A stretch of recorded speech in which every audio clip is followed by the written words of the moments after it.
Welcome to Navajo County Connection. My name is Byran Layton. I'm the Assistant County Manager. I'm filling in today for our supervisors. Welcome to the show. Today I'm here with Janelle and Rhonda, and we're going to be talking a lot about public health and vaccines. So to start off, Janelle, would you introduce yourself? Tell us a little bit about what you do. Okay.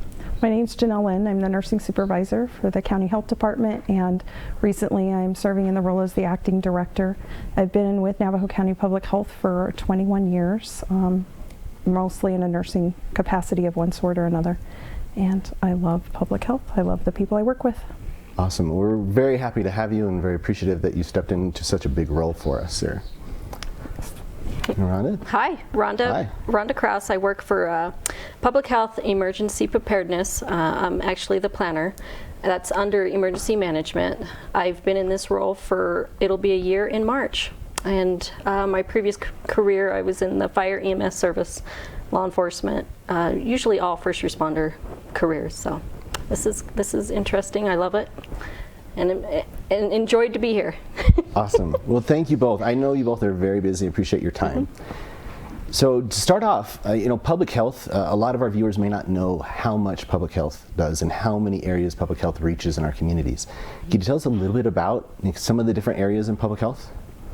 So like Rhonda mentioned, there's the public safety pieces that go and move into emergency management. So we manage emergency public health issues, and then she can speak to the other pieces of that. So what we do is, like for a wildfire incident, we would enact what we call the Emergency Operations Center. That's what we actually do now.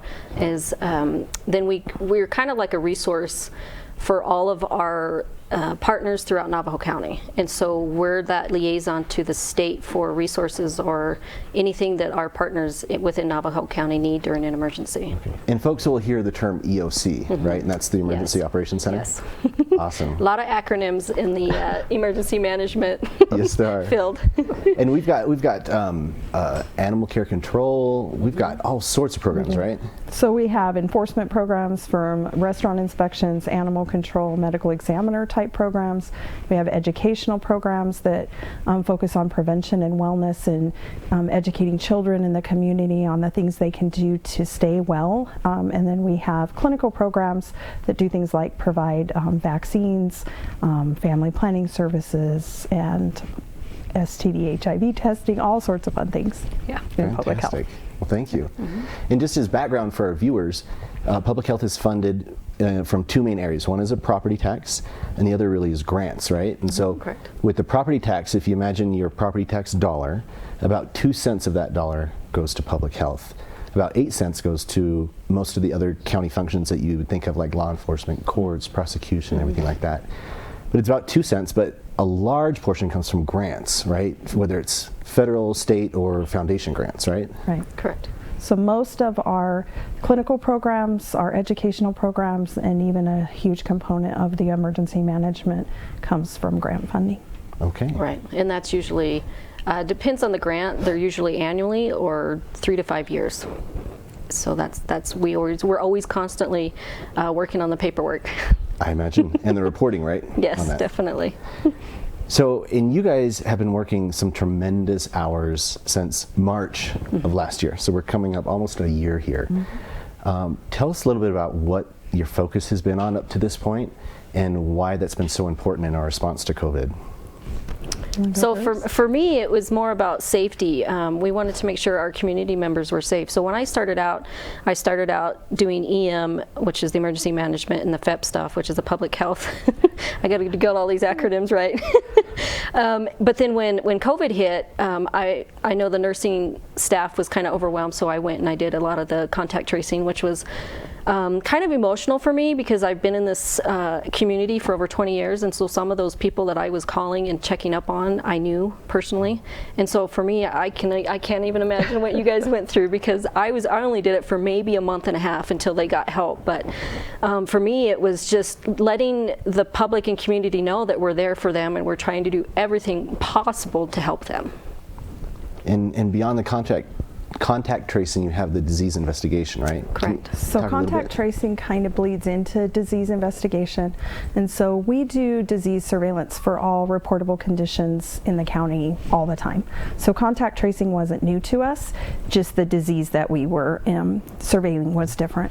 So our nurses primarily focused on the contact tracing and patient monitoring, which means finding out information to help us discover where you may have been exposed, who you may have exposed.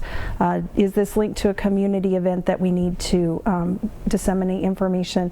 And then some of these individuals got very ill, and so we monitored them throughout their isolation period to see if we needed to connect them with healthcare resources or things like that.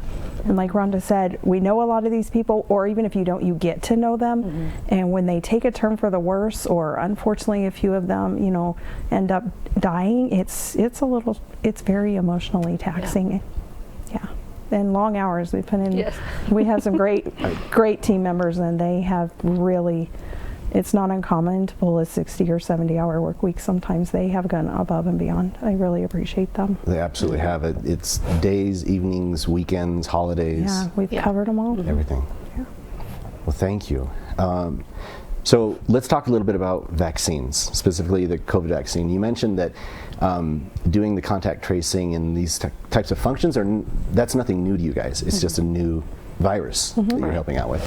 So talk to us a little bit about those vaccines. There's 2 different ones on the market right now. Tell us a little bit about those and what the differences are.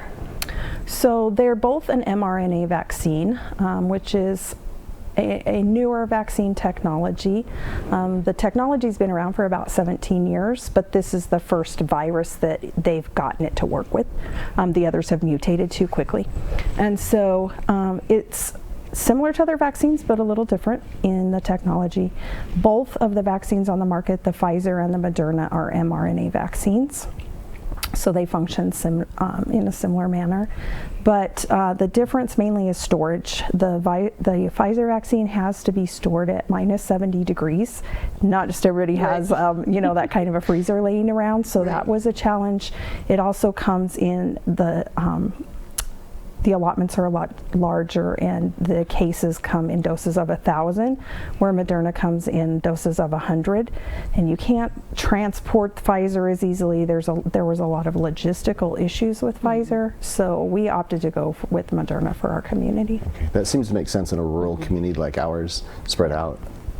It made the logistics easier to, you know. Yeah. And we didn't want to confuse the public with Pfizer at this location, Mrna at this location, because there again, that second dose has to come from that same dose. So. Yeah.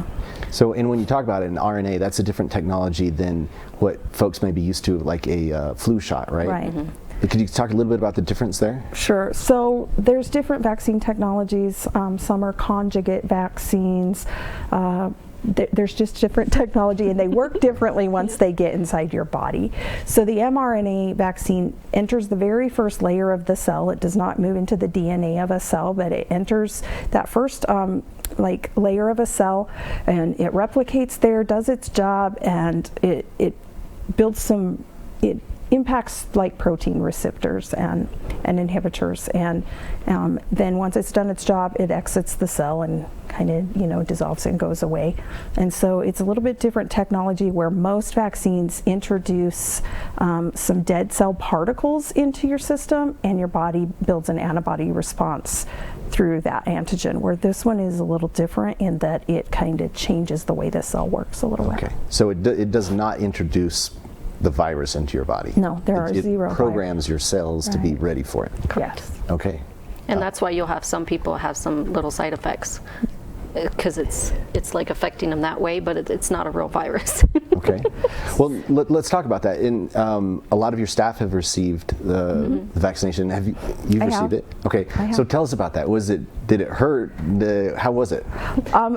I'm not gonna lie, I was a little apprehensive at first, and then I just kind of looked away. I didn't even know when I had gotten it. It didn't hurt at all. About 2 hours later, my arm started to ache a little bit. I did take some Advil that night, and within 24 hours it went away as soon as it came on. That's the only side effect I've had. Okay. I'm due for my second dose on the 19th. Right. I'll let you know. Okay. But I do not expect to experience any problems. And the people that we've heard from that are being vaccinated, we're hearing very similar experience, mostly just a sore arm. And you're responsible for monitoring any adverse reactions that happen, right? To a degree. Right. Okay. So we have facility liaisons that actually communicate with all the facilities that are distributing this vaccine. And so we've kind of talked to them and said, hey, if you do come up with any kind of patient that has these adverse reactions, let us know about it. But technically, all they have to do is fill out a VAERS report, and then that goes strictly. Another acronym for you. I don't even Vaccine Adverse Event Reporting. There you go. Okay.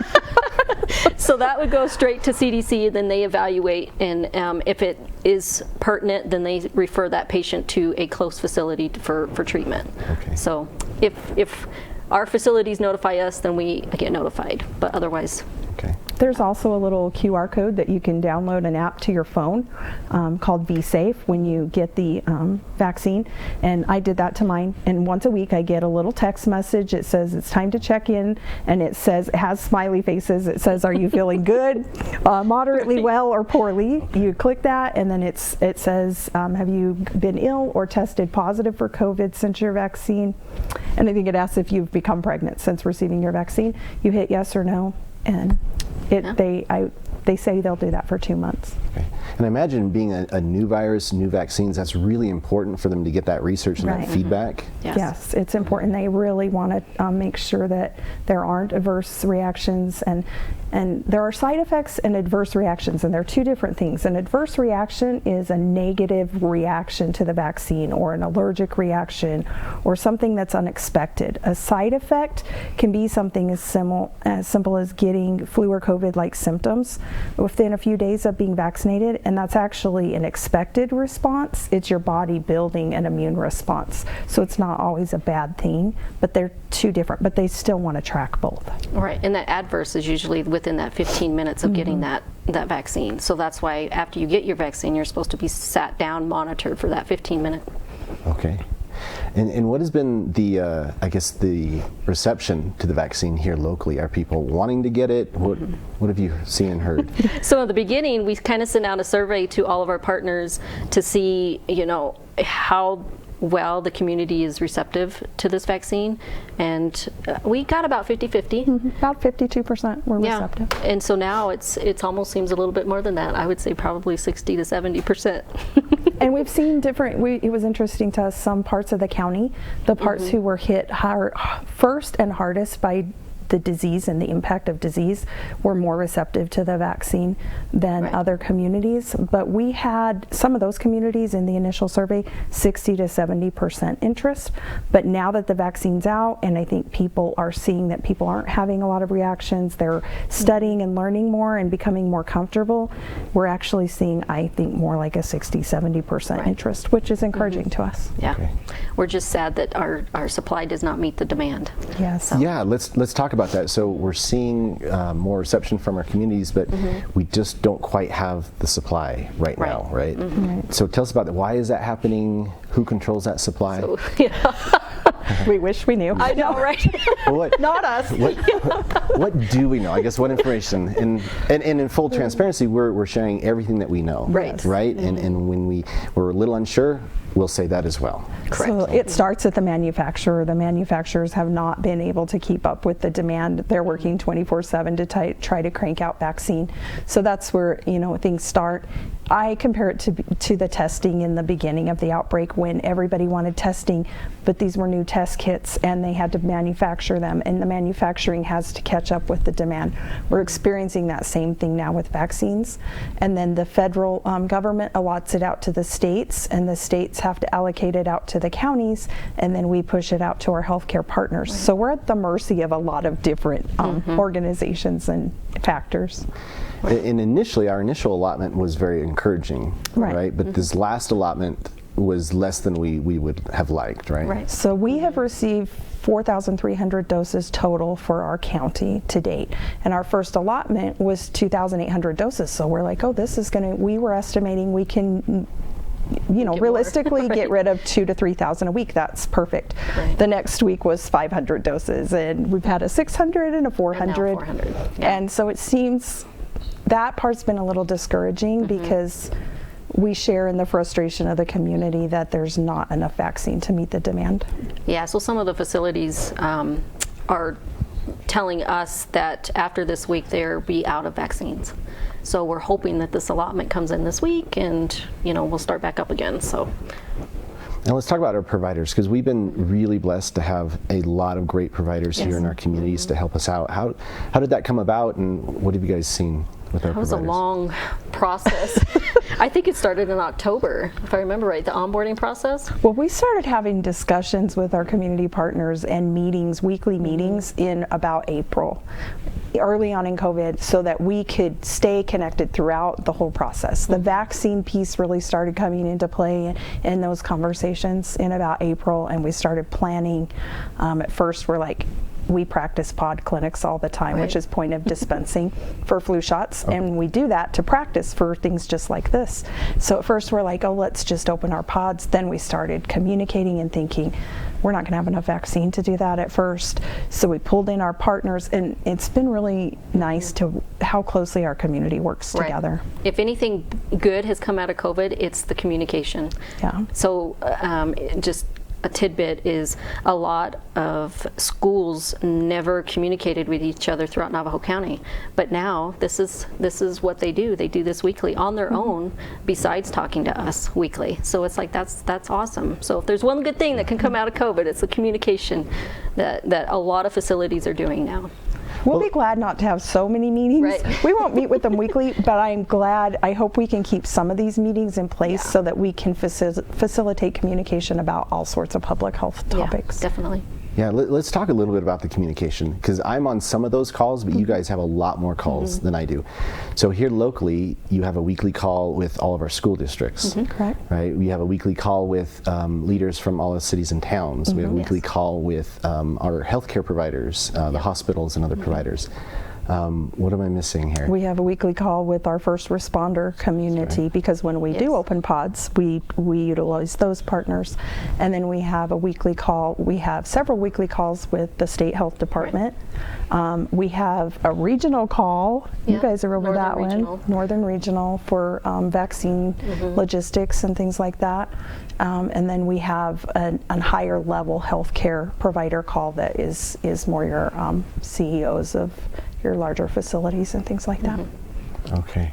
Yeah. And that's been a real blessing. I know it's a big time constraint, but you're exactly right. That all that communication has just been really wonderful to see, and people coming together and working together really, really well. Right. It's been great to see.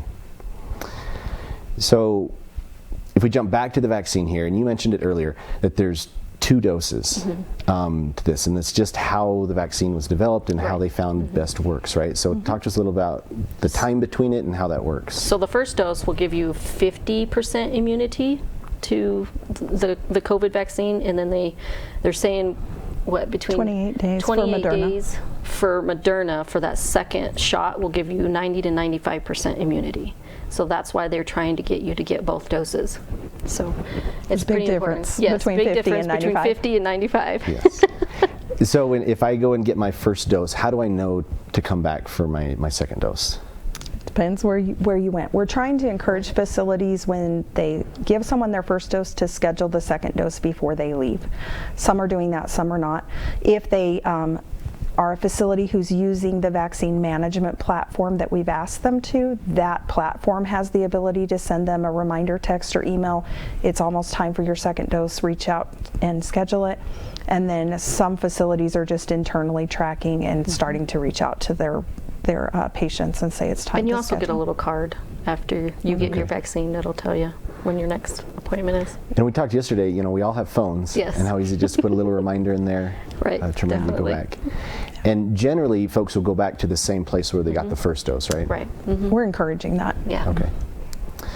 Okay. So you mentioned the pods, point of dispensing for the flu shots, and I did that here just a couple of months ago. I drove up with my kids, filled out a form, got our shots, and we were out. Right. That's not quite how it's working right now for us. And we really want to encourage people not just to walk up to a provider and ask for a vaccine. Why not? How does that kind of complicate things? It kind of throws a wrench in the platform that the Arizona State Vaccine is using, which we call another acronym, MTX. And so it's a new program that was started when this vaccine started rolling out and stuff, so there are a lot of bugs in it. So we are having patients fill out a registration online, so that way when they go to the facility, everything's already in there, and it makes it so much faster for the appointment to happen. When you throw a walk-in in there, it kind of messes up the program and the scheduling, because those slots for that schedule are allotted to those particular people at that specific time, and there's no way for the program to enter a walk-in at that time, and so they have to either put them at the end or at the top, or when somebody didn't show up, and so it just causes a lot of confusion. And providers have they try to not schedule more appointments than they have doses to administer. Right. So if people just start walking up, those doses are already spoken for, and it either they're going to be turned away, or it creates some real strategic planning for the organization. And yesterday we got a lot of questions about the second doses. They said, well, if we're running low and there's not enough supply, how do I know if I've already gotten the first dose that you'll have enough for me for the second dose? So how did that work? And I know that may be changing hour by hour here, but as of right now, how's that working with availability for the second dose? So right now at the federal level, from the get-go, they decided we have to be able to ensure people get their second dose. So when they allocated you vaccine, they allocated an equal amount that matched each first allocation you received. So 3 weeks behind your first allocations, you're getting matching allocations each week for that second dose. Then you should have them on hand, on stock, before the second dose is due, because they're 28 days. However, Health and Human Services released some information yesterday encouraging states to consider, because of the vaccine shortage, do we want to be able to vaccinate more people? Should we push the second dose back a little and get more people started on the first dose, because 50% immunity is better than none. So states are having emergency meetings trying to decide, is this what's best for our state? Can we ensure that this doesn't change the efficacy rate? They look at all sorts of things, and then that may be changing, but as of today, you can get your second dose. Yes, okay.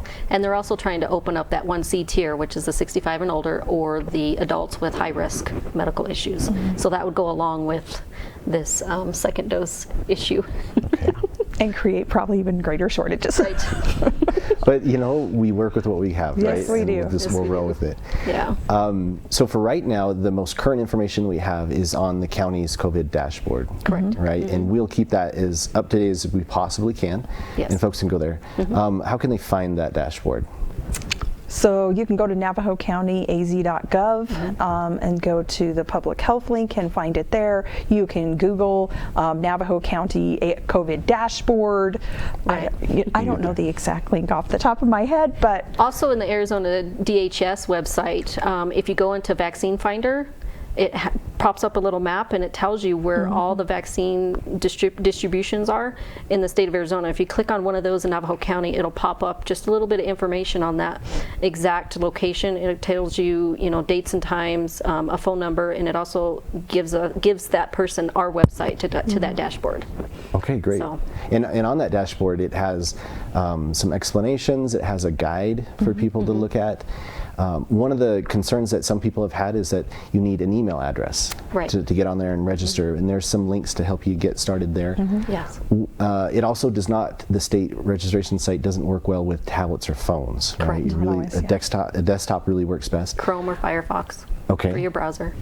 So for those folks who may not have a desktop at home, or maybe struggling getting an email address, what helps are available to them? So we've actually given them the 211 number, and there's also another number. It's a state number. It's 1-844-542-8201 that they can call. That's incredible. You remember I'm that. really impressed. That's impressive. I've said that a lot lately. So that's another number that people can call, and they will actually help them register to a facility in their community that has an event available. So If there's an event available. Yeah, exactly, if.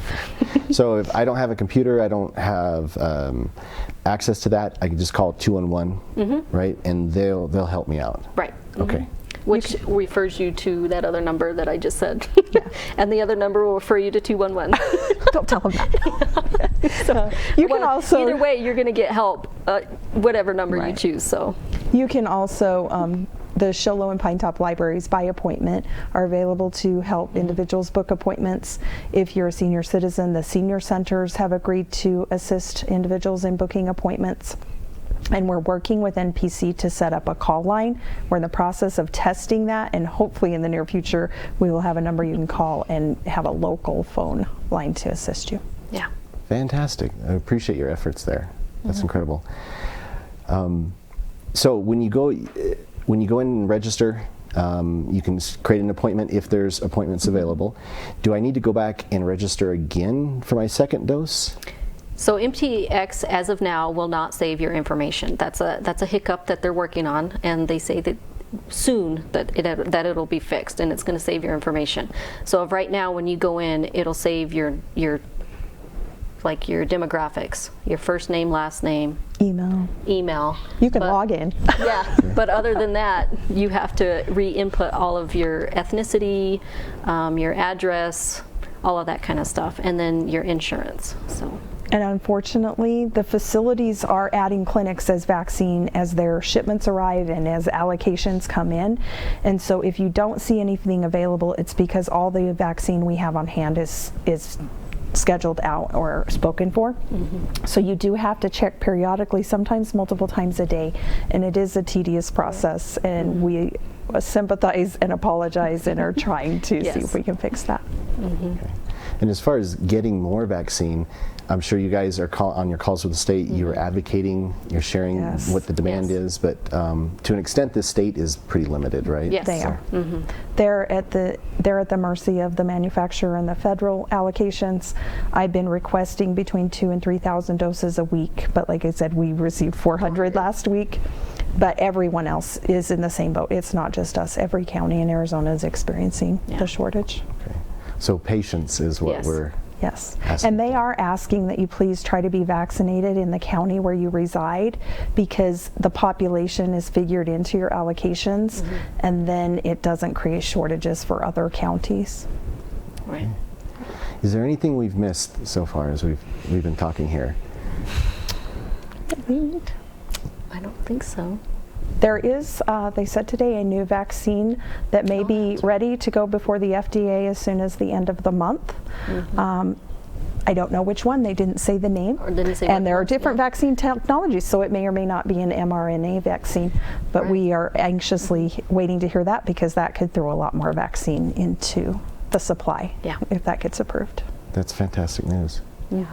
Well, thank you both for your time. I really appreciate it. I know the viewers have appreciated it too.